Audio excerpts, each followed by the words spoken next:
Good evening. What a joy to be here. Permission to ride on the protocols already established.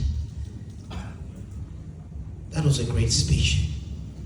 My dear friend, who I met in very special circumstances many years ago, and we've been friends since.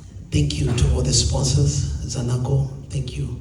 That's not social responsibility, that is life-changing responsibility.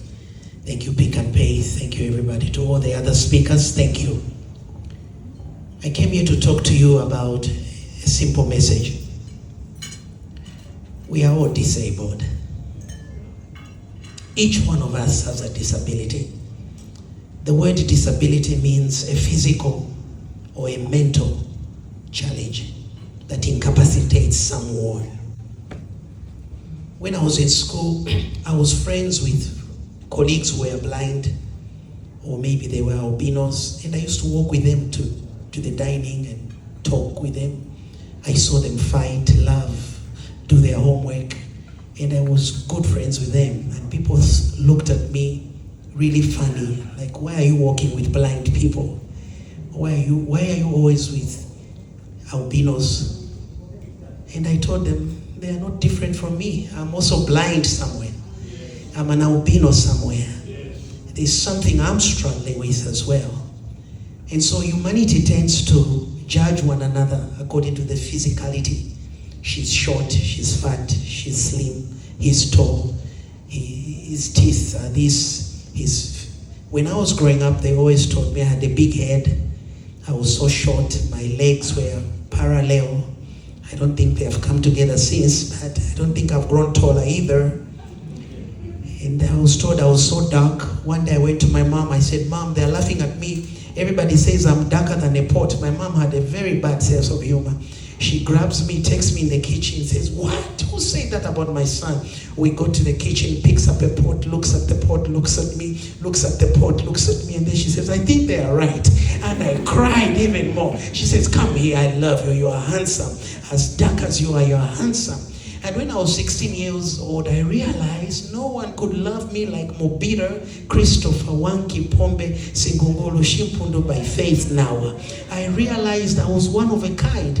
I had weaknesses, I also had strengths. Every company has its own SWOT analysis, its own strengths. Some of you look good on the outside, but maybe you are moving around with one kidney. Maybe you're on dialysis. Maybe you wear glasses like me. By the way, I'm dyslexic. I've been dyslexic. I've been wearing glasses since 12 years old. And it doesn't bother me.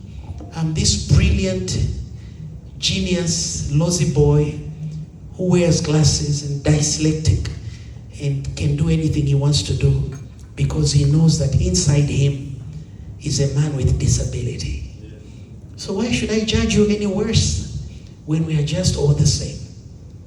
I'll leave you with this story of a lady called Helen Keller. Helen Keller was born in 1880 in the US. At 19 months old, Helen Keller suffered from a disease and she became blind and deaf. And she couldn't hear. She was born okay. She became blind. And so Helen died in 1968. But eventually Helen became the first blind and deaf person to graduate in the US with a bachelor's degree.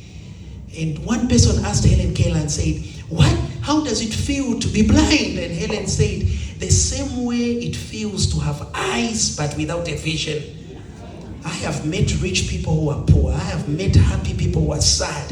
I've met married people who live divorced. I've met employed people who are broke. I've met people who are graduated, but they are down. Oh my God, their personality is selfish, egocentric. They have no love for humanity.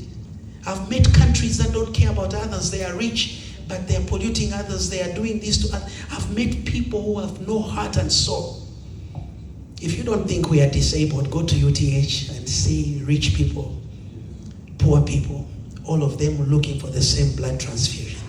What we need is a Chijika kind of mindset, to love one another, to honor one another, to say to you, you might be Bemba, I might be Loz, you might be Tonga, I might be Tokalea, you might be white, you might be short, you might be dyslexic like Mobita Nawa, you might lisp like Mobita Nawa. But what are you good at? Mubita Nawa is a great builder. He gets cement and builds houses. Mubita Nawa is a great author. Mubita is a great dancer when he's a little tipsy. What are you good at? What can you do to overcome your disability? Turn to your neighbor and say, honey, we are just all disabled. May the good Lord bless you. May He give you grace to love one another. And for tonight's event, I must apologize. I'm going to have to leave. I was supposed to be in Southern Province right now.